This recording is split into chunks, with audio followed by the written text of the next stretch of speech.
The Hyundai i20 is the big dominant player in the premium hatch space, really owns that segment, and now you have that massive new challenger that's come along, the Maruti Suzuki Baleno. So which car has the upper hand? Let's pit them against each other and find out.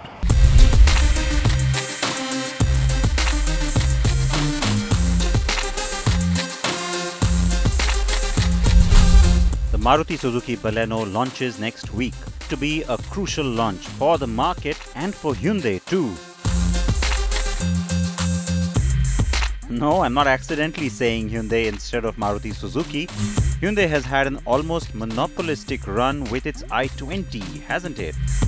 Though the Honda Jazz has also done rather well since its arrival. Now the question is, will the Baleno expand the segment or eat into the share of these two cars, particularly the i20, which sells almost an average of 10,000 units a month?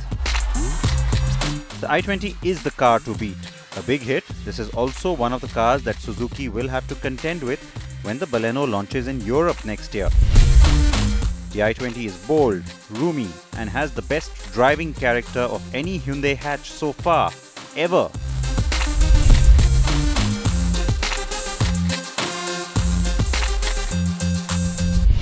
Now, the Baleno isn't obviously good looking, but there are a few cues that have been thrown in which make it look modern enough, and what Suzuki is calling that liquid flow concept is the part that I really like. I mentioned this before on the show as well. It gives you a sense of space and size and also style along the side because it gives it a distinct sort of a look. It also keeps the windowsill kind of low, which is nice, and even though the car doesn't have the longest wheelbase in its class, just look at it and you think, hey, that's got to be the biggest. And the same thing continues back here because you've got this muscle that bulges outwards, which implies a lot of cargo space as well. Again, it doesn't have the biggest boot in its class, but when you look at it, you think, I'm sure it can swallow up a lot of luggage. Good visual cues to have. The second thing which I do like is accentuating all of that. It's the use of this quarter glass. Now, a lot of cars have that blacked out element at the back, or they have a lot of thick metal. This is smart because the quarter glass comes after the door finishes, and which means that from the outside, again, the car looks nice and big, stretched, ample, and from the inside you get a nice airy sense of space thanks to that little extra light element. So very smartly done, and kudos on that particular design element. Where the car could have done a lot better is in the face. It could have been a lot sexier looking to make it look more appealing and more contemporary. Of course, the top end version does look smarter because you have that chrome element that comes through the headlamp, and it does have the LEDs, and it's a projector light. So overall it tends to look a little smarter, a little bit Kizashi-like in its look. But yeah, the car could have added a little dose of sexiness, couldn't it? On that is where I turn to the competition. The Jazz from Honda definitely looks modern and very, very new age. The Fiat's Punto Evo is the beauty, and then you've got the i20, which hands down remains the most stylish car in its segment. Now, it was with good reason that we also awarded this the NDTV Design of the Year 2015 and continues to reign as we speak. But that's, I think, the big differentiator between these two cars then. The i20, when you look at it, instantly gives you that oomph factor. There's a wow kind of a sense. The first time you see this car, you stop and look at it again. That's what Hyundai wanted. That's what Hyundai got, and which is perhaps one of the big reasons why the i20 has been so successful.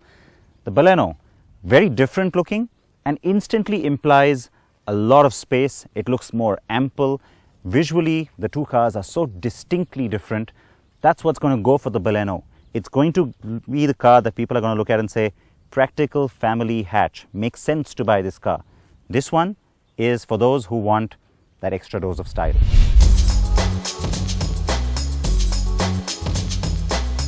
In our last comparison, the i20 had managed to just about beat the Jazz and retain segment benchmark status, and so we're sticking with just the i20 for today's battle.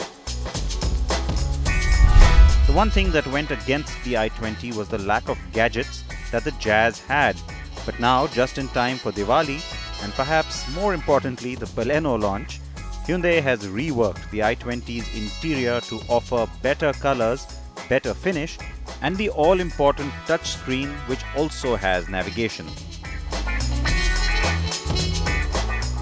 Now this allows the i20 to once again seem fully loaded. Now, on to the Baleno.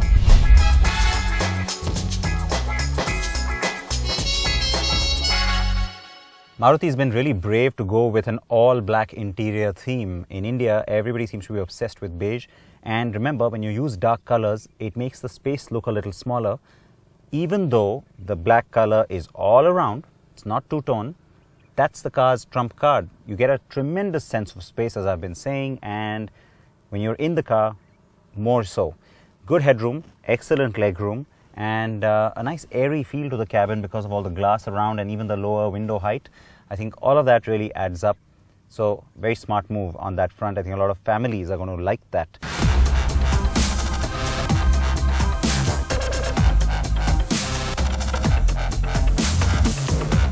Rear legroom on the Baleno is more than the i20's, but surprisingly, it doesn't have a rear AC vent, which the i20 does have. The i20's rising belt line makes the rear seem more cramped because the window is a bit high. The Baleno's climate control system and in fact the overall central console layout looks nicer and trendier too. The Baleno offers 4 trims and all have dual airbags and ABS as standard. That's terrific. The i20 has 6 variants and neither are standard. It offers a driver side airbag in 2 variants and dual airbags in just 2, while ABS is available in 4 of the 6 variants. The Baleno has a very smartly designed and sexy looking instrument cluster. The Zeta and Alpha top trims also have the really cool TFT display trip computer with a great interface and even the real-time torque and power output display that we showed you last week. The i20's instrument cluster is informative but boring by comparison. Both cars have touchscreen infotainment and navigation, but in both, that's only on the top trim. The Baleno bumps up the cool quotient though with the Apple CarPlay USP. The top trims also give you keyless entry with a start-stop button, reverse camera, electric mirrors, and a tilt and telescopic steering. Both cars offer diesel and petrol engines. The i20 is now in desperate need of having an automatic option, and now it will need that to also be a fuel-efficient one, since the Jazz and now the Baleno have a CVT petrol. The Baleno has the Fiat-derived 1.3-litre DDIS engine that's a little gem. Tuned to deliver 74 bhp, it works very well. The i20 has the more powerful 1.4-litre U2 CRDI with a lot more torque, and so it makes you wonder why Maruti didn't opt for the 90 bhp version of that 1.3-litre engine. The answer probably lies in these figures. The much higher segment best mileage claim gives Maruti Suzuki an edge, doesn't it? On the petrol side, the two seem more evenly matched, almost figure for figure, and even though both use a 5-speed manual gearbox, as I said before, the Baleno has a CVT option, which also delivers the same mileage as the petrol. I have both cars with me in their diesel avatars, as that will likely remain the higher selling engine variant for both of them. The i20 has a mature feel to it, coming across as very well built and engineered. That is what had really impressed me about this second generation car when it replaced the first i20.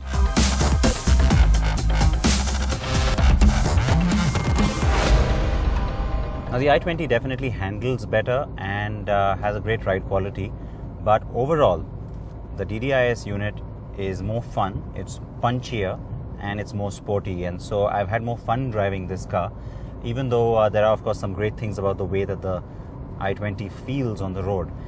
Now there is something to be said about the fact that Suzuki has done a good job with mating this 5-speed manual gearbox to this engine. I've already talked about the immense amount of torque that comes out of this motor, and given that when you're coasting along on the highway especially and you're getting all of this great torque from the motor, once you cross 2000 RPM, you start to get the sense that, hey, you know what, it could have used a 6th gear. So I suspect that was done from a cost point of view to keep the same 5-speed gearbox on both the petrol and the diesel. But having said that, yeah, it could have definitely used a 6-speed, and that's an advantage that the Hyundai definitely has. That is the only real disappointment. The car's steering and sporty ride make up for it though. The diesel Baleno feels planted and the steering and suspension feel solid. The obvious tilt of the suspension setup towards comfort will go down well with Indian buyers, though the i20 also enjoys good ride quality, as I said.